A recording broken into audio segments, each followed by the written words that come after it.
Oh, class of 1962, celebrating their 55th reunion this year.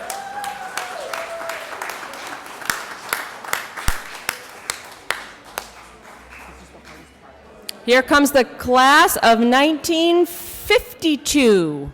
Oh, and 57 snuck in there without me seeing. Class of 57.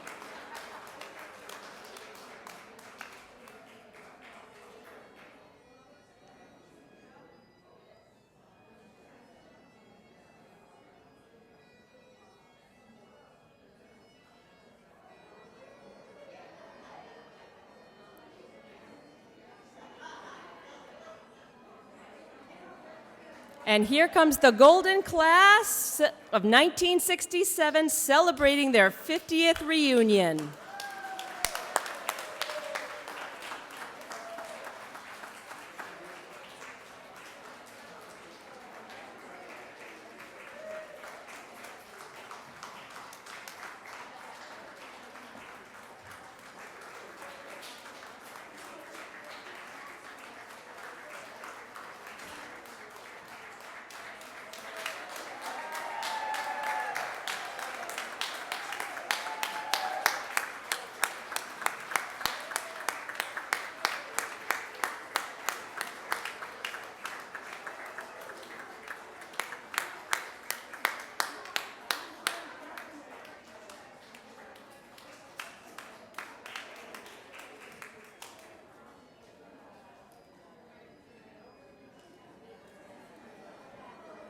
Coming into the door from our right is the class of 1947.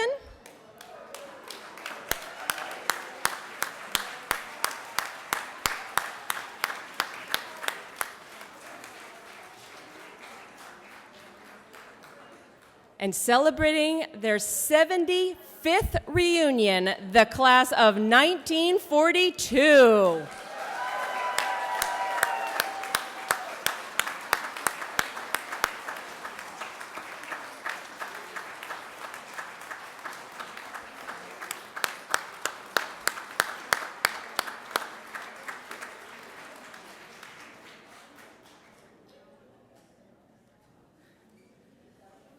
Thank you, everyone. What a beautiful morning for Westbrook Reunion 2017. Welcome back. It is wonderful to have you all here with us today. My name is Amy Nadzo-Hale, and I am the Senior Director of Advancement Operations here at the university. And on behalf of the University of New England, we are delighted to have the opportunity to celebrate you, your classmates, your time here, all that Westbrook was and what it has become. All right. Part of the magic of coming back to Reunion is matching up your memories of what you experienced today as you reconnect with the people and explore this place.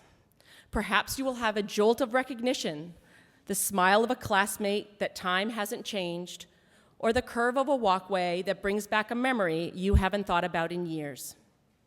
Or perhaps you'll have a moment of disorientation and do the squint of what does that name tag say? Or that building wasn't here, was it? You are able to see what looks familiar from the outside, but maybe what has changed a little on the inside. Maybe things look different, or perhaps just not how you remembered them, for better or for worse. And maybe it's hard to decide what has changed, what you're looking at, or perhaps your perspective. Whatever you experience this weekend, you will be making new memories, new connections, and forging new relationships. Alumni Hall and the renovated Armory, now called Innovation Hall, are two of UNE's most significant changes on this campus. I hope you enjoyed experiencing Alumni Hall this morning and will be able to join us this afternoon to experience Innovation Hall. However, among all the renovations and restorations, the fresh paint and new carpet, there's one essential piece of this campus that remains unchanged. It transcends generations of alumni and is the common soundtrack of your Westbrook experiences, no matter when they were, and that is the Tower Bell. The bell rang for life-changing events history-changing events, world-changing events. It called you to class, it called you to chapel, and it called you together. We hope hearing it ring this morning brings back as many memories for you as walking across the quad. We promise to keep the bell ringing, and we look forward to celebrating with you for many reunions to come. There are a few people I would like to thank and recognize for the success of this weekend. Thank you to the many reunion volunteers who have devoted much time and effort encouraging classmates to come back to campus. Thank you also to the members of the Board of Directors who are volunteering this weekend.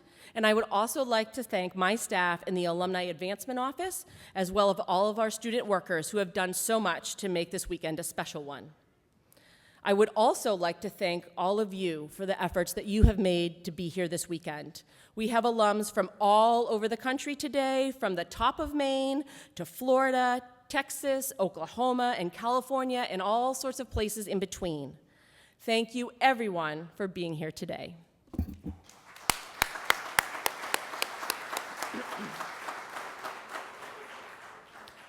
At this time, I would like to recognize classmates who have passed away since we were last together 5 years ago, but who are still with us here in spirit. Their names are listed in your program.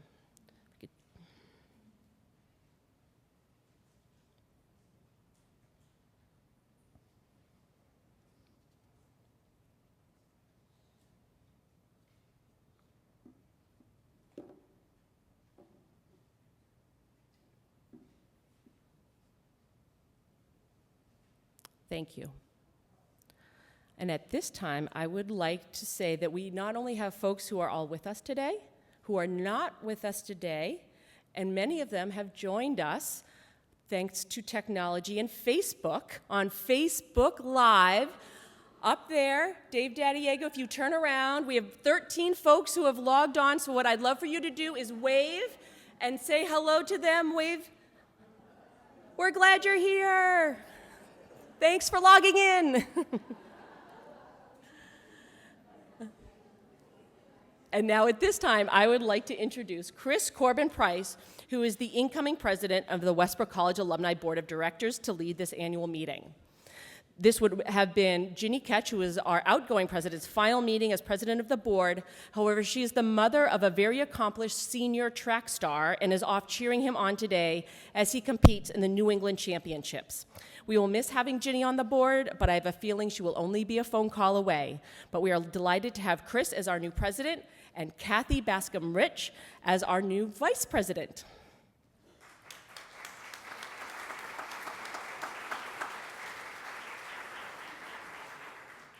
Good morning, and thank you, everybody. What I really want to do is say, shh, this is the library, because it was the library when I was here. But anyways, thank you all for coming, and what a beautiful day. It is wonderful to see such enthusiasm from all of you and attending this reunion. Congratulations and welcome back. One order of business today is for the alumni body to ratify the newly nominated directors for the board of directors. This year's slate includes Carol Fredrickson, class of 60 and 87, Linda Fucci, class of 66, Carolyn Sweat-Lee, class of 60, Barbara O'Leary, class of 58, 87, and Kathy Sharp-Walton, class of 68. Do I have a motion to accept the nominees? Thank you. Do I have a second? Thank you. All in favor? All opposed? The ayes have it, and the motion is carried. Congratulations.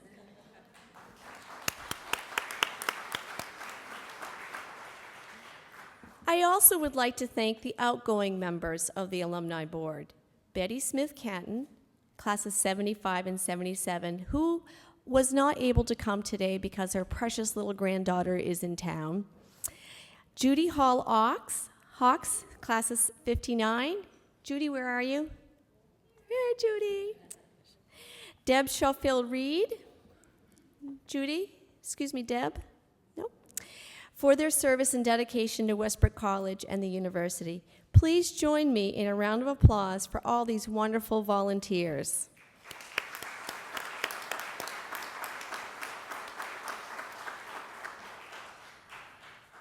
And we are always looking for prospective board members. I encourage anyone who is interested in learning more about becoming a board member to speak to one of us throughout the weekend or simply contact the alumni office, and they're always open to your call.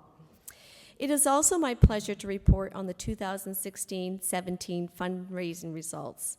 I am delighted to report that the donations to the annual fund this year totaled over $1.2 million.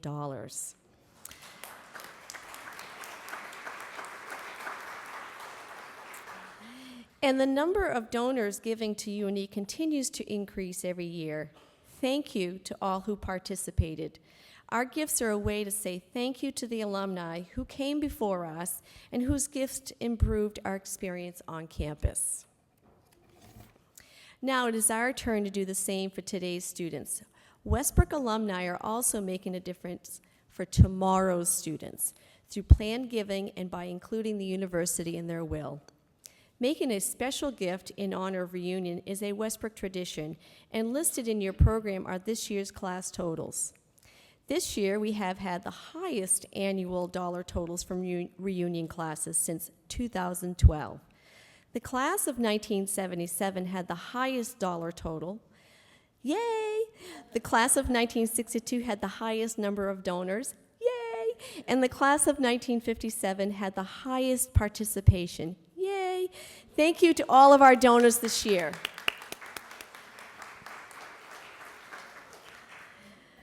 At this time, I would like to invite Karen Pardue, Interim Dean of the Westbrook College of Health Professions, to the podium and to share some remarks with us. Karen?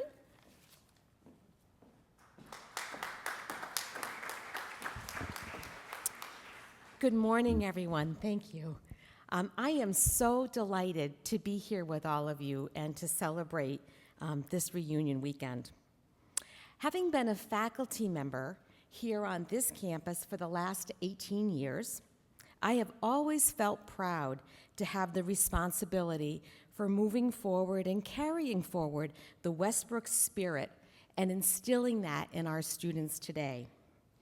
From the class of 1942, represented here today, to the over 1,800 students we graduated 2 weekends ago, which that's just a remarkable number. We are celebrating 75 years of students studying on this campus, expanding their horizons, and finding tools to make their dreams come true in the world today. As it was then, today we are educating students to make an impact in society. And the one I want to talk to you about is the impact we are making in healthcare. How many people in the audience have some connection to healthcare, work in healthcare, volunteer in healthcare? A lot. The Westbrook College of Health Professions is based here in Portland and is home to 5 graduate programs, master's and doctoral programs, including social work, physical therapy, occupational therapy, physician assistant, and nurse anesthesia. We're also home to 8 undergraduate bachelor's granting programs in applied exercise science, athletic training, nutrition, nursing, health, wellness, and occupational studies, which is a pre-occupational therapy program, public health, dental hygiene, and social work. When you combine this with the other colleges at the University of New England, the College of Pharmacy here on this campus, along with the College of Dental Medicine, which graduated their first class 2 weekends ago, as I referenced, as well as the College of Osteopathic Medicine down on our Biddeford campus, you can see what an impact UNE is making in the arena of healthcare. As President Rippich likes to say, UNE is a private college with a public mission, and we are educating the largest number of healthcare providers here in the state of Maine. But what you might not know is that we are also a national leader in interprofessional education, or IPE. Interprofessional education is really not a new idea. It came about around the mid-1970s, where the Institute of Medicine out of Washington, D.C., really challenged colleges and universities to educate their students together and remove some of the silos of how we traditionally taught health profession students. I know that firsthand because I'm a nurse. I graduated from a nursing program, Russell Sage College in Troy, New York, in the late 1970s, and I graduated knowing a whole lot about nursing. But I really knew very little about what everybody else on the healthcare team did or how the whole system worked together. I just knew what I was supposed to do. So the idea of interprofessional education is that you bring teams of students together to learn with, from, and about each other, because the research is telling us patients get the best care when the team is well coordinated and they know how to work together. So that's exactly what we're doing here at the University of New England. We're following a national blueprint which is asking us to teach our students some very basic competencies. The competencies of knowing the roles and responsibilities of others, the competency of communication, the competency of teamwork, and the competency of knowing values and ethics. So this means we're not only teaching them in the classrooms about their program or their discipline, but we're also figuring out ways to get them together so they can learn how to work as a team. So let me tell you a little bit about what that looks like. At the undergraduate level, students in their very first semester take a very well-planned course where there's a certain number of each one of our disciplines in every section of the course. And in that course, they learn about what everybody on the team does. This not only helps them as a health provider, but as freshman undergraduates, they sometimes are even questioning their major, and they're not sure they're in their right program of study. So we're helping them to decide early, have I picked the right major? We're teaching them about communication. And one of the things we've learned about our millennial students is that they're pretty good digitally. They can text and they can tweet and they know Instagram. In fact, they're teaching us a lot. But when it comes to sitting down and talking face to face, that's not something they've practiced a whole lot. So we actually have exercises and activities in that course to work on how do you address conflict? What do you do when you disagree about something? You can't just tweet about it. You got to look your provider in the eye and make a case. So we're doing a lot of that. We're teaching them about teamwork, and we've learned a lot about teamwork from the University of New England Athletics Department. And we consulted with them because athletic teams, they're an art of teamwork. They know where each other are on the court or on the field. They can kind of anticipate and work really well together. That's the magic of a good healthcare team. Wouldn't it be wonderful if we always had each other's back and we knew what we were all doing? So we're teaching students, what do good teams look like? And when you don't have good teamwork, when you get out there on clinical or field rotations, how do you address that?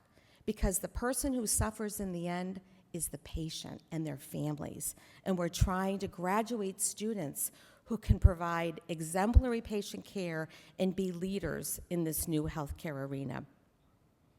On the graduate level, we bring patients and families to seminars in this very room to have them tell their story.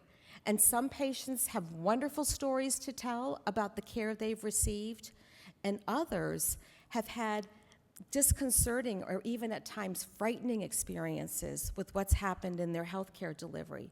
And we subsequently put students together in teams to say, what did you learn about that? What are the positive things that are happening? And what other strategies could be done in the case you just heard about to improve healthcare delivery? Perhaps you're going to get over to Innovation Hall a little later on and see our simulation center. That's another way we're teaching students how to work together in teams. The patient, which is a high-fidelity simulator, quite different than what I went to nursing school with a static plastic mannequin whose arm might fall off when we rolled her over. These high-fidelity simulators, they breathe, they have heartbeats, they have blood pressure, they talk. It's a human, but we talk through them. Some of them have barcodes so you can scan medication and get the actual physiological response. So we put teams of students in with the simulators, and they run a case, they call it a scenario, but they run a situation, and then they debrief about it. So how did they respond to that impending stroke? How did they respond to that signs of a heart attack? And we're actually using digital technology because the medical students might not physically be here, so we text or Skype them in because that's real practice. When a patient on a floor has a difficulty, the physician often doesn't come sashaying down the hall. You've got to beep or call or do something to get his or her orders. So we're using very realistic, real-time technology to teach our students how to all work together. The final exciting development is that UNE has just announced one of its newest research centers, the Center for Excellence in Aging and Health. The center is going to focus on research and best practices with elders. UNE is uniquely positioned to be a leader in this, as all our health professions have a focus in dealing with aging, and certainly situated right here in the great state of Maine, which demographically is the oldest state in the United States. We will be national leaders in learning more about best practices and care of the elderly. As a nurse and someone passionate about nursing education, I'm also delighted to let you know that this afternoon is the second of our 3 celebrations of nursing's 50 years at UNE. So this past graduation was our 50th year of graduating nurses from Westbrook College, University of New England. We have a rich history in nursing, associate degree preparation, baccalaureate degree preparation, RN to BSN for people who already held a license. And what you might not know is we are the leading educational institution in the state of Israel for nursing education. We enjoyed a 12-year partnership in Tel Aviv, Israel, with a partner school, and we educated 3,800 nurses in the state of Israel. So UNE has been, in that case, a worldwide leader in providing exemplary nursing care. So whether or not, if you're a nurse, I welcome you to join us at 3 o'clock this afternoon over in Innovation Hall, where you'll have a chance to once again see the simulation lab, explore some fantastic memorabilia and historical images that Bobby Gray from the library has put together for us. There's a video that captures our 50-year history. So it is just an exciting weekend. And we're also going to be honoring one of our stellar alumni, Patricia Boyer-Cameri, as she has made such a substantive difference in nursing here in Southern Maine. So as you can see, there is a lot to be excited about and to look forward. Dr. Danielle Rippich, who was honored last year at this event as an honorary alumni, has created incredible momentum for this institution over the last 11 years. Dr. James Herbert, who will start his tenure as the next UNE president in about a month from now, will continue to strengthen and develop UNE as a place to educate our next generation of leaders. There is so much to be excited about as we look forward to the future of this institution.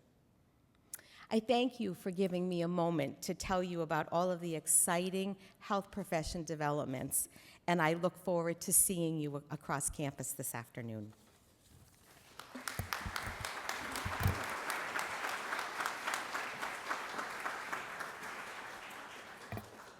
Thank you, Karen. And now we will begin our award presentations. The first award being presented today is the Tower Award of Alumni Achievement, the Westbrook College Alumni Association's highest award. It is presented by the Board of Directors and approved by the University of New England's Board of Trustees to alumni who have distinguished themselves by a high level of performance in business or professional life, by services of unusual quality in civic activities, or by extraordinary, devoted, and loyal service to Westbrook College. This year's award winner is Carolyn Bjorkman Perry, class of '57. And Carolyn, could you please join us on the stage?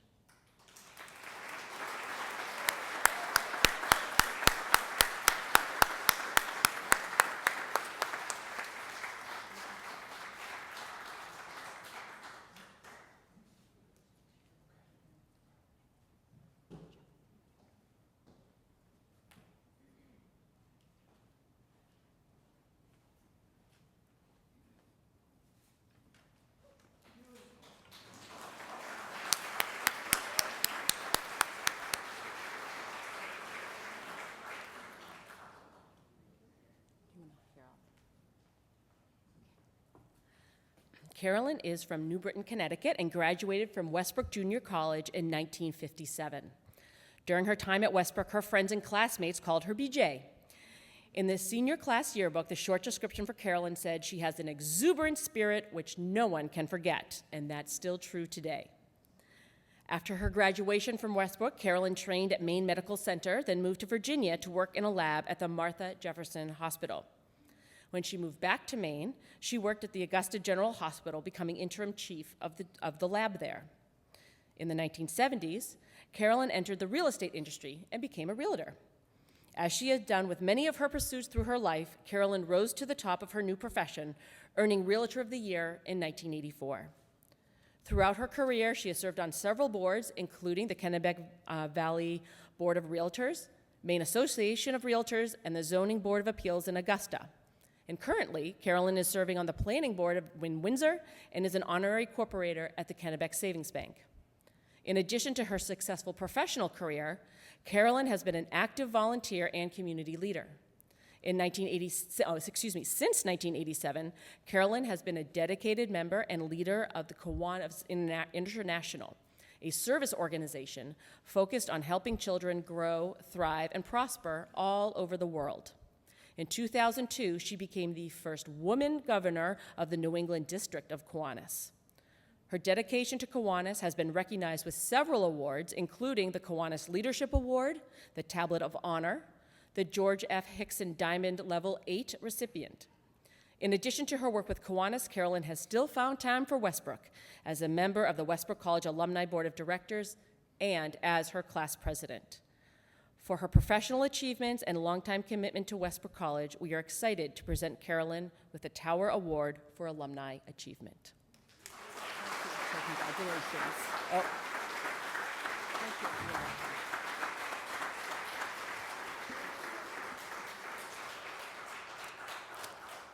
Well, how about that?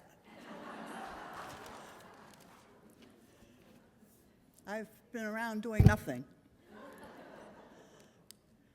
One thing I'd like you to know, she mentioned teamwork. Well, I have been a team player. I played on Gigi Gendron, class of 52's basketball team, and a teammate of mine, Peggy Ayotte, is here today from class of 57. Since we're 60 years old today. Anyway, I want you to know, Amy, that the tower was also used when the basketball team came back from winning a game. They'd run up to the tower and pull on that rope. I went up there once, but I didn't do much with the ringing. Everybody was ahead of me.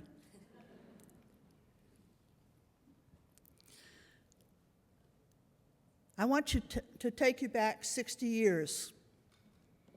Remember when gas was 20 cents a gallon? It cost $3,500 to go to Westbrook for tuition and room and board. I was fortunate. My mother worked for these people that paid half of my education. And I worked as a waitress for $1,000 a year for 10 meals a week to help toward the education, and my parents paid the rest. I was here under the MedTech program, and we had Dr. Hookirk, or Mr. Hookirk. And many of you recall that he was for anatomy and physiology, but he also, when he smiled, he had the teeth of a '36 Buick.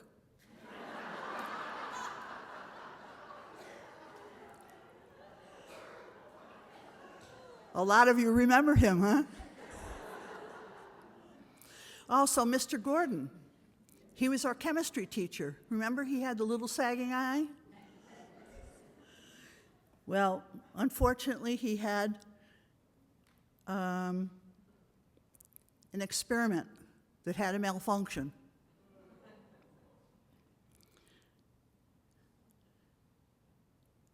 Do you remember we took an elective course? Well, I took pottery. Guess what I learned how to make? Pinch pot. How many of you here took pottery? I guess I was the only one.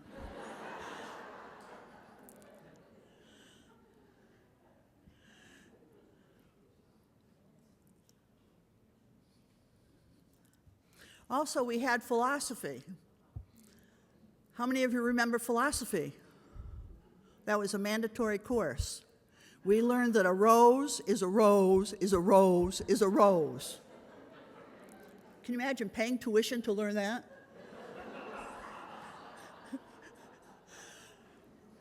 We also learned that was 6 men of learning much inclined. They all approached the elephant, though all of them were blind. The first happening to fall against a broad and sturdy side, he began to bawl, and he said, "This elephant is very like a wall." And then it goes on for 6 more. Well, to learn that, you know what we did? We took and typed it, and we put it on our bathroom doors, which was the most convenient place to try to memorize.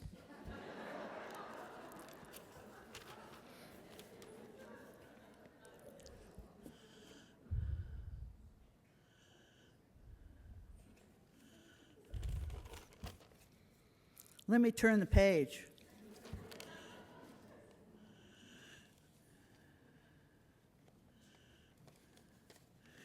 Also, softball. Guess where we played that?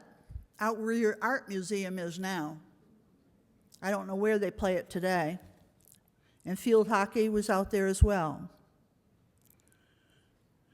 And one thing that was omitted, I meant to mention my sorority, Beta Sigma Phi. How many of you here belong to Beta Sigma Phi? 2 or 3. Welcome, sisters. So that's it from my side, and I wish to thank Westbrook very much. They've been a big part of my life.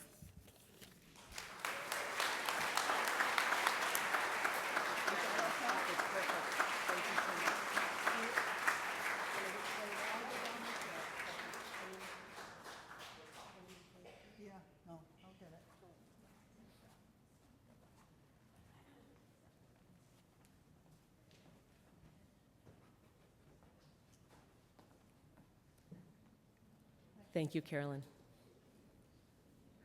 The next award is the Lois E. Withy Class of 1940 Alumni Service Award, which recognizes the alumna who has done the most for the Alumni Association or in any way shown extraordinary and loyal service to the college and university.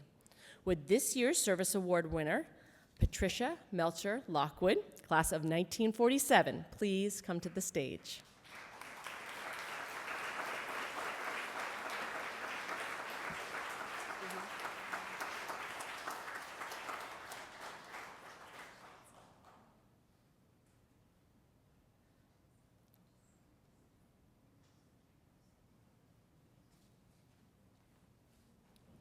Do you want to go down?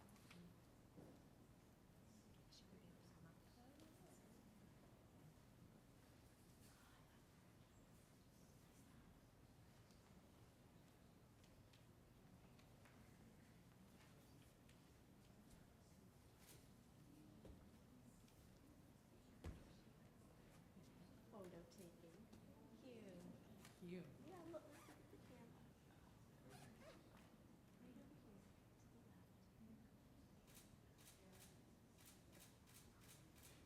You're a model. Yeah, right. Oh, would you like to say a few words? No? Okay, great. Well, I would like to say a few words about Patricia. Patricia went to Westbrook and studied to become a medical secretary. The class of 1947 yearbook said Patricia was known for her quick, cheerful words and for adoring dancing and long-stemmed roses. Since her graduation 70 years ago, Patricia has played an immense role in keeping bonds strong among her classmates in the class of 1947 and the larger alumni community. Over the years, she has demonstrated her loyalty and love for Westbrook by giving her time, talent, and treasure. She has served in almost all of our volunteer roles: reunion chair, class agent, and even as a phone-a-thon caller.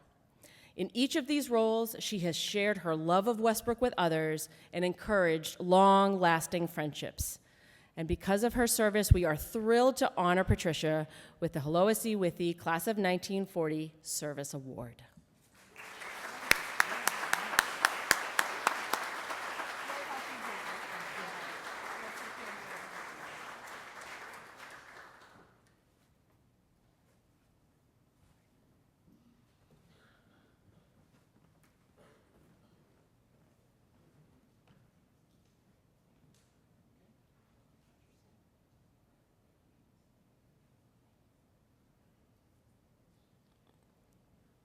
Congratulations.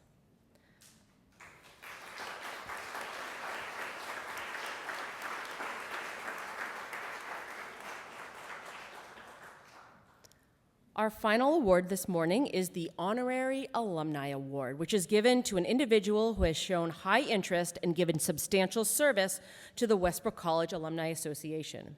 And I am pleased to present this recognition to Alan Tebow. Al, if you could please come to the stage.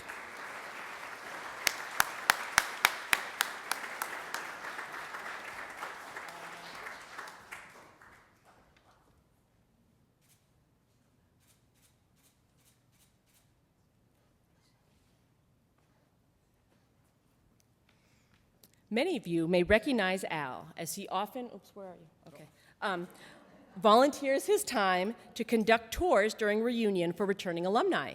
And in fact, you should join him this afternoon at 2 o'clock. Al started his career at UNE in Biddeford nearly 3 decades ago as a campus groundskeeper. In 1990, he left UNE to become the director of facilities at Westbrook College. During the merger in 1996, Al's two lives collided, and he is now the assistant vice president of planning at UNE. Throughout his tenure, Al has demonstrated his care for and pride in the university. He has been involved in many of the restoration and reconstruction projects on campus, both here and in Biddeford. In an interview, Al said, "I've been in every crawl space and on every roof. I know these buildings inside out and upside down," and we don't doubt him. Al's perspective on growth of these two campuses is invaluable. He has many stories on the history of these places and how and why different projects evolved as they did. And most importantly, Al cherishes and honors the character of these campuses and the significant role a physical place has in how we learn, what we remember, and how we live. Al's knowledge of Westbrook's history, his pride and care for its legacy, and the excitement for the future is inspiring. We are thrilled to recognize him with the Honorary Alumni Award.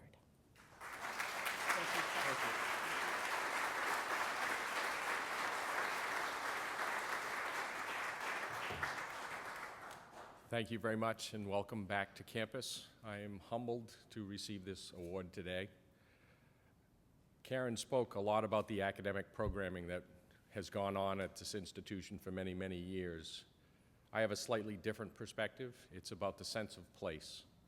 I believe that the college experience is a life experience, and it's not just about academics. How many of you here today came back to brush up on your English? You didn't.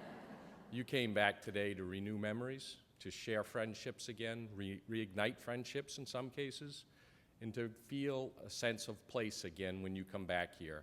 This is your campus.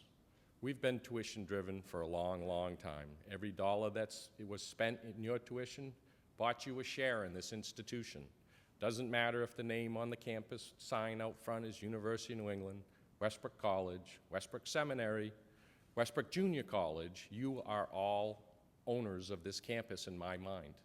So as I go about my job every day, I remember that. I remember the needs of today's students. I remember the history and perspective of the past students and the alumni.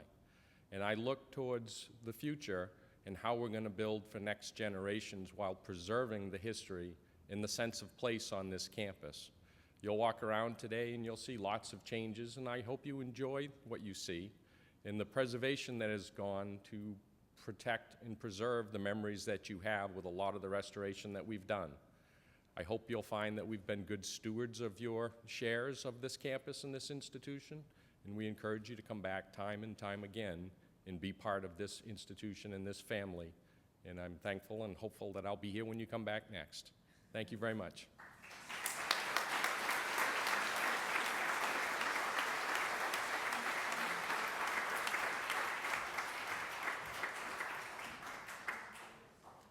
Thank you, Al. That was just wonderful. And his words just put it all in perspective. This is really home for all of us, and we have so many special memories, all of us here together. It is an honor to recognize all of the different people who represent the spirit of Westbrook. I hope you enjoy your time here on campus today and take advantage of all the special programs that we have, the tours, the spa treatments that are happening this afternoon. If you haven't signed up for them, please do. Lunch will be served in Alexandra Hall, followed by a wonderful program by our occupational faculty member, Dr. Reggie Robnett, called Promoting Brain Health for Optimal Living. I'm really looking forward to that. To close the 2017 annual meeting, please stand and join me in the singing of our alma mater, which is listed in your program. I will be standing back from the microphone because singing is not my forte.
Die. Woo!